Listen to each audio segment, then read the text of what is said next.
ഈ 2014 മോദി സർക്കാർ അധികാരത്തിൽ വന്നതിന് ശേഷം ഇന്ത്യ ആകെ മാറി. നമുക്കറിയാം, വിദേശ ബന്ധങ്ങളിലൊക്കെ ഇന്ത്യ ഉണ്ടാക്കിയ നേട്ടങ്ങൾ നമുക്കറിയാൻ കഴിയുന്നുണ്ട്. ഈ പാകിസ്ഥാനെ സംബന്ധിച്ചിടത്തോളം പാകിസ്ഥാനും ആ പഴയ ഒരു അവസ്ഥയിൽ തന്നെ നിലനിൽക്കുകയാണ്. എന്താണ് പ്രിയൻ അതിനെക്കുറിച്ച് പറയാനുള്ളത്? പാകിസ്ഥാന് സംഭവിച്ചിരിക്കുന്നതെന്ന് പറഞ്ഞാൽ മാറ്റമില്ലായ്മയാണ്. സാധാരണ ഏതൊരു രാജ്യത്തിനും ഉണ്ടാകുന്ന ഒരു പുരോഗതി സ്വാഭാവികമായിട്ടും സമയം കടന്നു പോകുമ്പോൾ ആ രാജ്യത്തിന് ഉണ്ടാകേണ്ടതാണ്. എന്നാൽ പാകിസ്ഥാനെ സംബന്ധിച്ചിടത്തോളം പിന്നിലേക്കാണ് അവർ പോയിക്കൊണ്ടിരിക്കുന്നത്. അതിന് കാരണം എന്ന് പറഞ്ഞാൽ ഇന്നലെ എസ് ജയശങ്കർ നമ്മുടെ വിദേശകാര്യമന്ത്രി പറഞ്ഞതുപോലെ തന്നെ പാകിസ്ഥാന് മാറ്റമില്ലാതെ തുടരുന്നതിൻ്റെ ഒന്നാമത്തെ കാരണം അവരുടെ എക്കാലവും അവർ സൂക്ഷിക്കുന്ന ഒരു നിലപാടുണ്ട്. ഭീകരവാദത്തിനെ വളർത്തുക എന്ന് പറയുന്ന നിലപാട്. അവരുടെ ആഭ്യന്തരമായും അവരുടെ അയൽ രാജ്യങ്ങളോടും അവർ എടുക്കുന്ന നിലപാട് ഭീകരവാദത്തിൽ ഊന്നിയുള്ളതാണ്. അതിൽ പരസ്യമായിട്ടും രഹസ്യമായും അവരതിനെ പ്രോത്സാഹിപ്പിക്കുന്നു എന്നുള്ളതാണ് അവർക്ക് എപ്പോഴും തിരിച്ചടിയായിക്കൊണ്ടിരിക്കുന്നത്. ഒരു വികസന പ്രവർത്തനം ഉണ്ടാകുമ്പോൾ അതിനെ മുന്നോട്ട് നയിക്കാനായിട്ട് ആ നാട്ടിലെ ജനങ്ങളുടെ പുരോഗതിയും കൂടെ അതിനുണ്ടാകണം. പക്ഷെ പാകിസ്ഥാനിൽ അതുണ്ടാകുന്നില്ല. പകരം അവിടുത്തെ ജനങ്ങളുടെ കയ്യിലേക്ക് എത്തുന്ന ആയുധങ്ങളാണ്.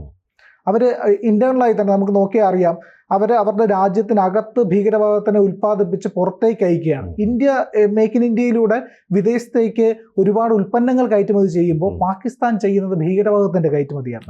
അത് അതിന്റെ ഒരു ചരിത്രപരമായ ഘടകം കൂടെ എടുത്തു നോക്കാം. USSRന്റെ തകർച്ചയോടുകൂടി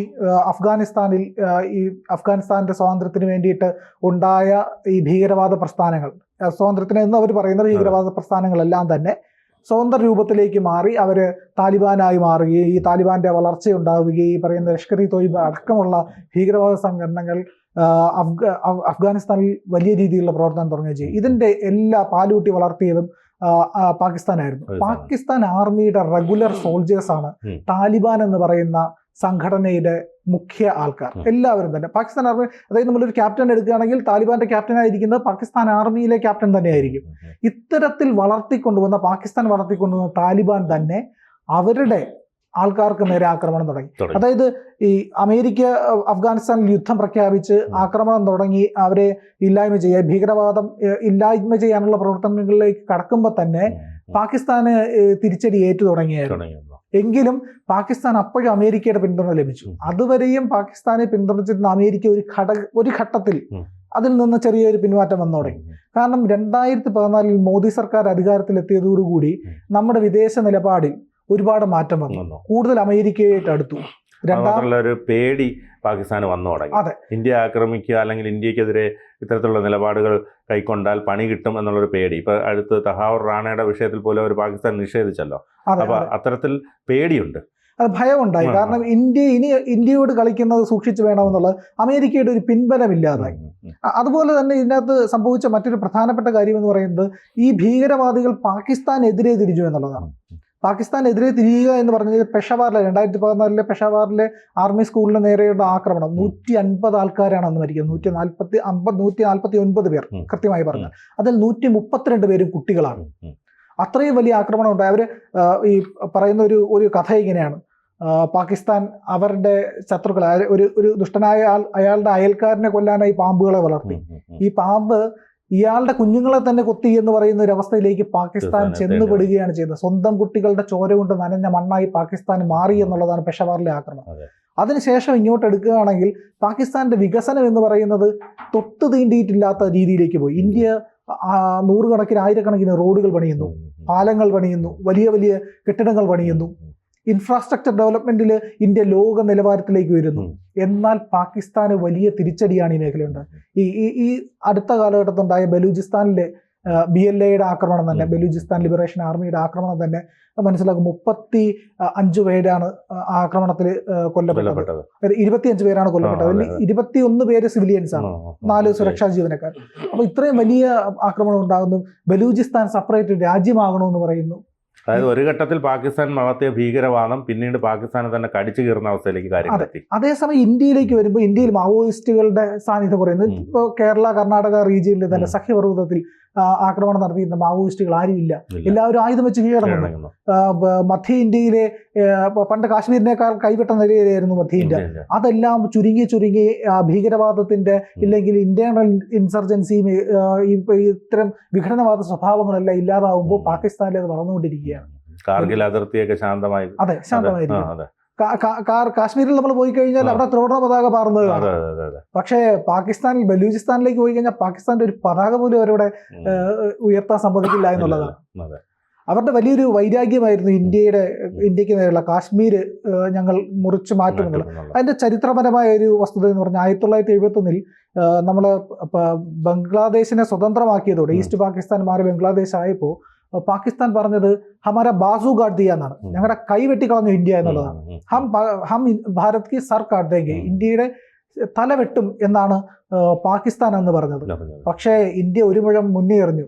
ബലൂചിസ്ഥാൻ വിഘടിച്ചു പോകാൻ നിൽക്കുകയാണെന്നുള്ള മുന്നറിയിപ്പ് പാകിസ്ഥാൻ കൊടുത്തു. ഇത് ഇത് പിന്നിൽ ചൈനയുടെ ഇടപെടൽ കൂടെ വലിയൊരു ഘടകമാണ്. അതായത് ബലൂച്ച് എന്ന് പറയുന്നത് ധാതു നിക്ഷേപത്തിന്റെ കേന്ദ്രമാണ്. അതായത് ഈ ഇറാനുമായി ചേർന്ന് കിടക്കുന്ന അതിർത്തി പ്രദേശമാണ്. ധാതു നിക്ഷേപം, പെട്രോളിയം, കൽക്കരി തുടങ്ങിയ ഒരുപാട് ഉൽപ്പന്നങ്ങൾ അവിടെ നിന്ന് ഖനനം ചെയ്തെടുക്കാൻ കഴിയും. ഇതിന് ഒരു പദ്ധതി തന്നെ ചൈനയുടെ നേതൃത്വത്തിൽ ഉണ്ടാകുന്നു, ഈ ബലൂചിസ്ഥാനിൽ നിന്ന് ഇതിനെ എല്ലാം കുഴിച്ചെടുത്ത് കൊണ്ടുപോകാനായിട്ട്. പക്ഷെ ഇതിന്റെ ഉപയോഗമൊന്നും ബലൂജികൾക്ക് കിട്ടുന്നുമില്ല. ഏറ്റവും വലിയ പ്രവിശ്യയാണ്, പാകിസ്ഥാനിലെ ഏറ്റവും വലിയ പ്രവിശ്യകളിൽ ഒന്നാണ് ഈ ബലൂച്ച് എന്നുള്ളത്, പക്ഷെ ഏറ്റവും ദരിദ്രവും. അപ്പൊ ഈ പാകിസ്ഥാൻ എന്ന് പറയുന്നത്, പാകിസ്ഥാന്റെ വികസനം ഒരിടത്ത് മാത്രം കേന്ദ്രീകരിക്കുന്നു, ചില ആൾക്കാരുടെ കയ്യിൽ.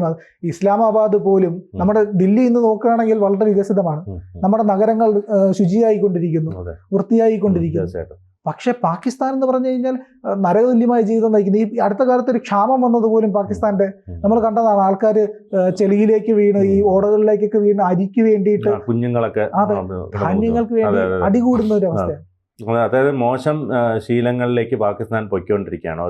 അതായത് ഈ ഭീകരവാദത്തെ വളർത്താൻ തുനിഞ്ഞ പാകിസ്ഥാൻ ഇപ്പോൾ മറ്റ് രാജ്യങ്ങളുടെ എല്ലാം എതിർപ്പ് വരുന്ന ഒരു സാഹചര്യത്തിലേക്ക് കാര്യങ്ങളെത്തി. ഇന്ത്യയെ സംബന്ധിച്ച് പറയുകയാണെങ്കിൽ ഇന്ത്യ ഇപ്പോൾ ആയുധങ്ങൾ മറ്റു രാജ്യങ്ങൾക്ക് വിൽക്കുന്ന രീതിയിലേക്ക് വളർച്ച കൈവരിച്ചു. അതുപോലെ തന്നെ നരേന്ദ്രമോദിയുടെ മറ്റു രാജ്യങ്ങളുമായിട്ടുള്ള സൗഹൃദങ്ങൾ, ഇതൊക്കെ തന്നെ വലിയ വിധത്തിൽ ഇന്ത്യയെ ഒരു ഉയർച്ചയിലേക്ക് എത്തിക്കാൻ സഹായകരമാവുന്നുണ്ട്.